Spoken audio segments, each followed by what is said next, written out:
I recognize the honourable member for Cape Breton Centre. Thank you, Mr. Speaker.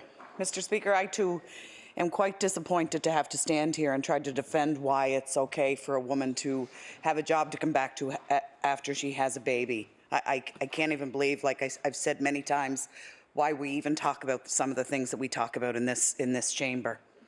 The stated goal of this bill is to adjust the pregnancy and parental leave provisions under the Nova Scotia Labour Standards Code to align with changes made to the federal program of parental leave through EI. While I think it's reasonable, given our understanding of gender and the changes we have made proudly to the Vital Statistics Act, that we should be talking more about pregnant people and parents, I think in this debate we need to talk about women. Women are more likely than men to take time away from employment to care for children. Women are more likely than men to feel the impact of that in terms of lost seniority and being passed over for promotions or raises. On average, Nova Scotia women earn $15,000 less than men each year.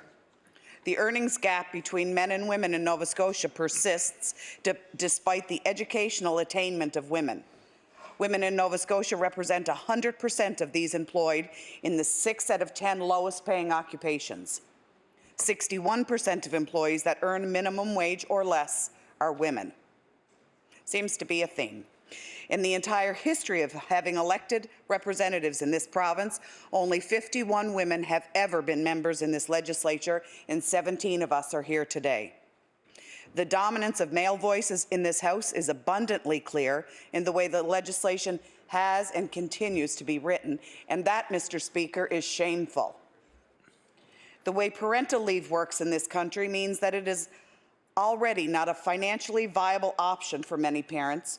Few people can use the full time allowed and live on only a portion of their earnings, especially if you're a single parent, Mr. Speaker. They certainly don't need the added concern about whether or not they even have a job to come back to.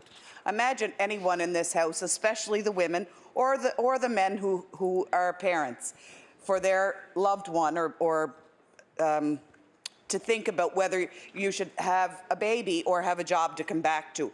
What says that that's acceptable in the province of Nova Scotia in 2018, and how can this Liberal government think it's okay? The way this bill is currently written, a pregnant person could be eligible for parental leave through EI, but their job would not be protected.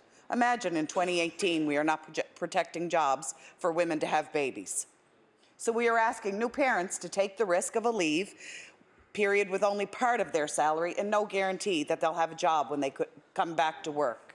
So how they would feed their child after they could lose their job or send their child to daycare is unknown to any of us. As written, this bill makes us one of the worst in the country when it comes to job protections for new parents. What a way to be recognized.